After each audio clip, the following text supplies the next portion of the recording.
Hello friends, welcome to real horror stories. दोस्तों, हमारी ज़िंदगी में तरह तरह की परेशानियां आती हैं।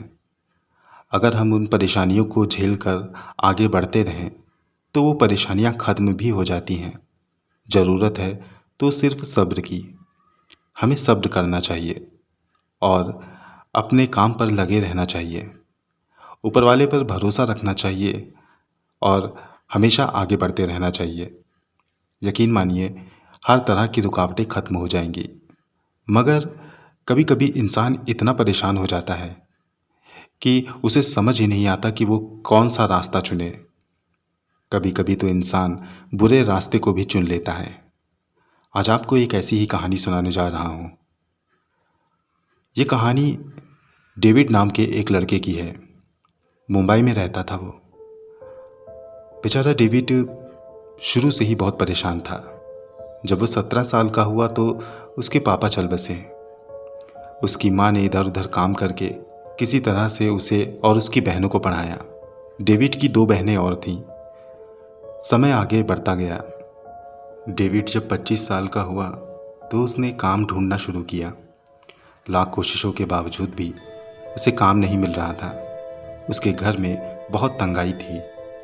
उसकी बहनें भी छोटा मोटा काम करके किसी तरीके से गुजारा कर रही थी, लेकिन उतना बहुत नहीं था। सब कुछ करना था, एक घर बनाना था और बहनों की शादी भी करनी थी। इन सब के बोझ के तले डेविड दबा चला जा रहा था। उसने बहुत प्रार्थना की, हर मंदिर, मस्जिद और चर्च में सिर झुकाया, मगर उसे लग रहा था कि जैसे उसकी परेशानियों का कहीं खात्मा ही नहीं हो रहा हो। उसकी माँ हमेशा कहती थी, सब्र करो बेटा, ऊपर वाला एक न एक दिन ज़रूर तुम्हें कुछ बनाएगा। ऊपर वाला जो भी करता है हमारे भले के लिए करता है। इसी तरह से वो उसे नसीहतें देती थी। लेकिन डेविड अंदर से परेशान हो चुका था। वो अब और भी ज़्यादा सब्र नहीं कर पा रहा था। धीरे धीरे उसने प्रार्थनाएं करनी भी बंद कर दी थी। लिहाजा वो परेशान रहने लगा। अब एक दिन की बात है। एक बार वो कहीं से लौट रहा था। रास्ते में एक चर्च पड़ा। आदतन वो उस चर्च के सामने रुका, मगर कुछ सोच कर आगे बढ़ने लगा। तभी पीछे से आवाज़ आई, क्या भरोसा उठ गया है भगवान के ऊपर से? ये सुनते ही डेविड पीछे मुड़ा। उसने देखा कि उसके सामने एक हट्टा कट्टा आदमी खड़ा था। उम्र लगभग 60 से 65 की रही होगी। सिर पे हैट लगाए हुए था और लंबा सा कोट पहने था। वो डेविड के पास आते हुए बोला, अक्सर तुम यहाँ पे आते हो और सिर झुका के चले जाते हो, और इस बार तुम मुंह फेर के जा रहे हो। लगता है तुम्हें अब ऊपर वाले पे भरोसा नहीं रहा। डेविड कहने लगा, मुझे अब भरोसा नहीं रहा। मैं चाह कर भी भरोसा नहीं कर पा रहा हूँ। मेरी परेशानियों का अंत नहीं हो रहा। इस पर वो बुजुर्ग कहने लगा, तुम सही कहते हो। ये ऊपर वाला, ये भगवान, सब लोगों की बनाई हुई बातें हैं। जो कुछ करना होता है इंसान को ही करना होता है। अगर हम किसी सच्चे देवता की पूजा करें तो हमें ज़रूर सफलता मिलेगी। सच्चा देवता? डेविड ने चौंकते हुए कहा। तो वो कहने लगा, हाँ, सच्चा देवता। लोग अपने अपने बनाए हुए देवताओं की पूजा करते हैं। अगर उनसे पूछो तो उन्हें पता नहीं कि वो देवता यहाँ थे भी या नहीं, और उनके काम देवता कहने लायक थे या नहीं। लोग सुनी सुनाई बातों को फॉलो करते चले आ रहे हैं। क्या मिला? तुम ही देखो, कितने परेशान लगते हो और कितने दिनों से यहाँ आ रहे हो। मुझे तो तुम्हारी हालत पर तरस आती है। बुरा मत मानना यंग मैन, लेकिन मुझे ये सब अच्छा नहीं लगा। मेरी बातों का बुरा मत मानना। डेविड के मन में उस बुजुर्ग की बातों का गहरा असर हुआ। उसने कहा, आपने बिल्कुल ठीक कहा। अब मेरा इन सब चीज़ों से मन ऊब गया है और इसमें बुरा मानने वाली कोई बात नहीं। मुझे तो लगता है मेरी सारी ज़िंदगी ऐसे ही बीत जाएगी। इस पर उस बुजुर्ग ने कहा, नहीं यंग मैन, ऐसा कुछ नहीं होगा। तुम सच्चे खुदा की पूजा करो। सच्चा खुदा? डेविड फिर चौंकते हुए बोला, हाँ, सच्चा खुदा। वो कौन है? वो बुजुर्ग बोला, सच्चा खुदा वही है जिसे हम लोग शैतान कहते हैं। क्या वो सच्चा खुदा है? वो बुजुर्ग कहने लगा, हाँ, शैतान ही सच्चा खुदा है। कभी पढ़ा है कि शैतान को शैतान क्यों कहा गया? अगर कायदे से पढ़ो तो तुम्हें पता चलेगा कि वो शैतान नहीं था। मुझे देखो, मैं भी पहले यहाँ पर आता था, सिर झुकाता था, अपने बच्चे की सलामती के लिए दुआएं करता था, मगर मेरे बेटे की हालत ठीक नहीं हुई। एक दिन तो ऐसा आ गया जब मेरे बेटे के पास चंद सांसें ही बची थी। उस दिन भी मैं यहाँ पर आया, मगर मेरे मन ने कहा कि अब इन सब से कुछ नहीं होगा। मैं मुंह फेर के जाने लगा, तभी एक आदमी मुझे मिला। उसने मुझे उस खुदा के बारे में बताया जिसे लोग शैतान कहते हैं। मैंने उस खुदा की पूजा की और यकीन मानो 2 दिन के अंदर मेरे बेटे की हालत ठीक हो गई। डॉक्टरों ने तो मना ही कर दिया था, लेकिन मेरा बेटा आज भी सही सलामत है। मेरी आर्थिक स्थिति भी सही हो गई। अब लाखों का कारोबार दूर दूर तक फैला हुआ है। यकीन मानो, तुम भी एक बार प्रार्थना करके देखो। लूसीफर से प्रार्थना करो। लूसीफर? मगर उसे तो शैतान बताया गया है। ओ यंग मैन, मैंने कहा ना, लोगों ने अपनी अपनी कहानियाँ बताई हुई हैं। आखिर वो किसी का क्यों कुछ बिगाड़ेगा?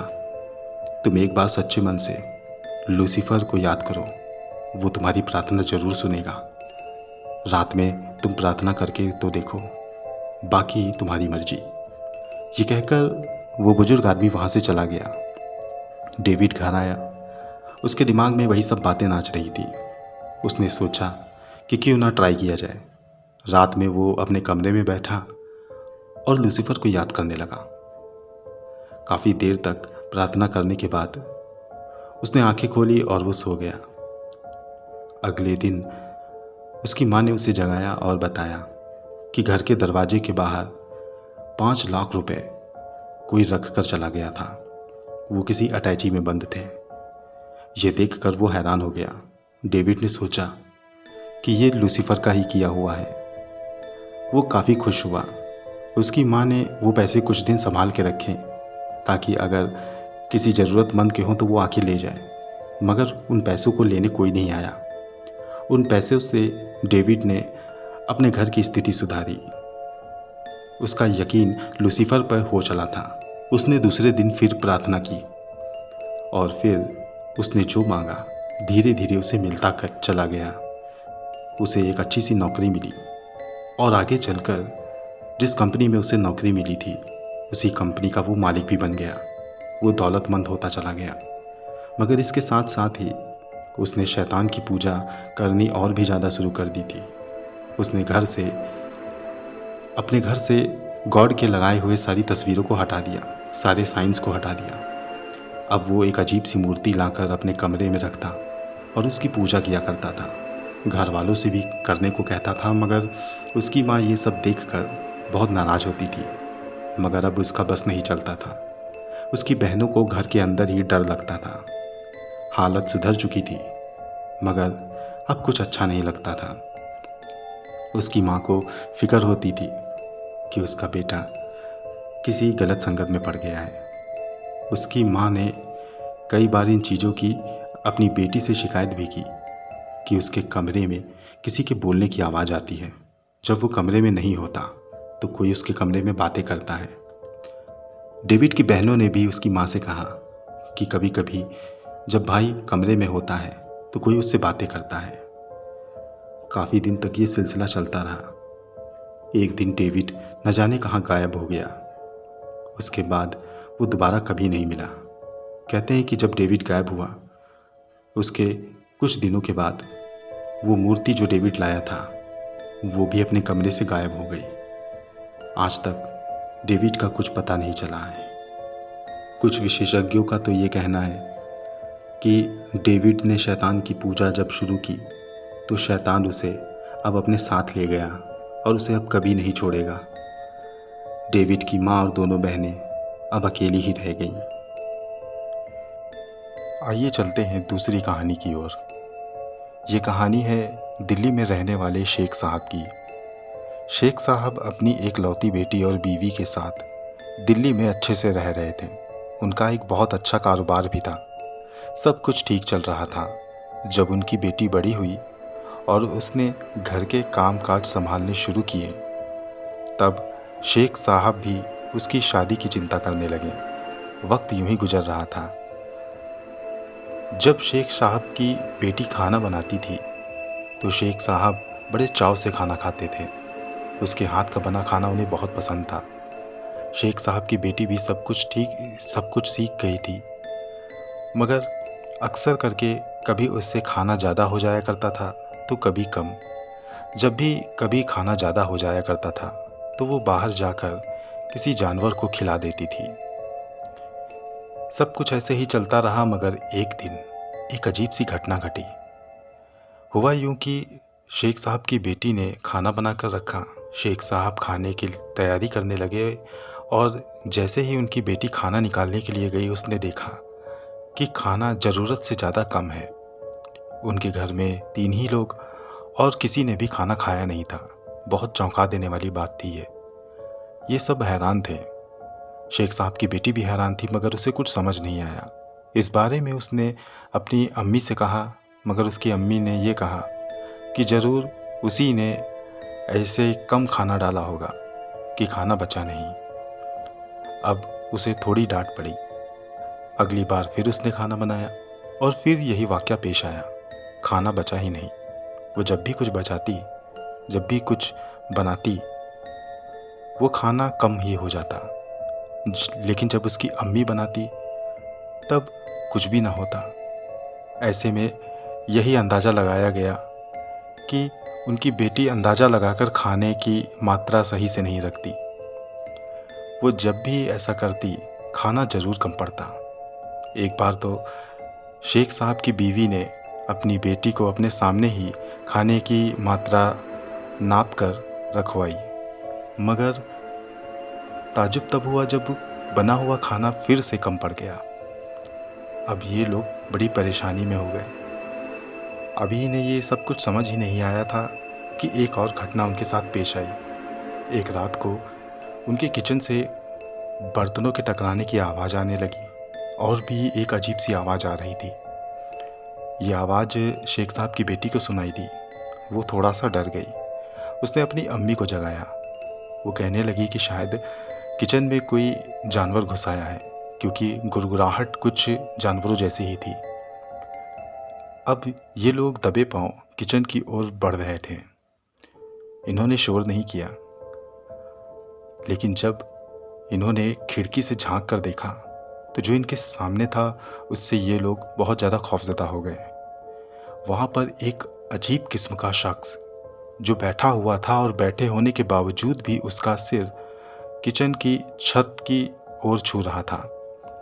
ये सब देखकर वो घबरा गए। वो बहुत बुरी तरीके से खाना खा रहा था, जैसे कि वो जन्मों का भूखा हो।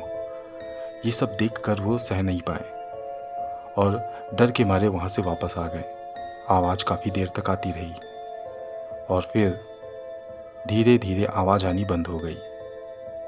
वो लोग बहुत ज़्यादा खौफ़ज़दा हो चुकी थीं। फिर बाद में जब सवेरा हुआ, तो वो दोनों लोग शेख साहब के पास गए और उन्हें सब कुछ बताया। शेख साहब भी बड़े हैरान हुए और फिर वो सब एक काज़ी के पास गए। उन्होंने सारी बात गौर से सुनी और फिर दुआ करने लगे। वो उनके घर में आए और दम दरूद किया और जो कुछ भी उन्हें करना था, वो सब कुछ किया। उसके बाद वो आकर कहने लगे कि आज के बाद अपनी बेटी से खाना मत बनवाना। वो सब बड़े हैरान हुए। क्यों? उन्होंने कहा कि क्योंकि जिसको रात में तुमने देखा, वो जिन्नात था और उसे तुम्हारी बेटी का खाना पसंद आया है। अगर ये खाना बनाएगी, तो यकीनन वो बार-बार खाने आएँगे और इस तरह से उनकी आदत बन जाएगी। इस वजह से मैं कह रहा हूँ कि इसे खाना मत बनाने देना। उनकी बात पर सभी ने गौर किया और उनकी बात पर अमल भी। फिर शेख साहब ने अपनी बेटी को कभी खाना ना बनाने की हिदायत दी और फिर इस तरह से ये मामला ख़त्म हुआ।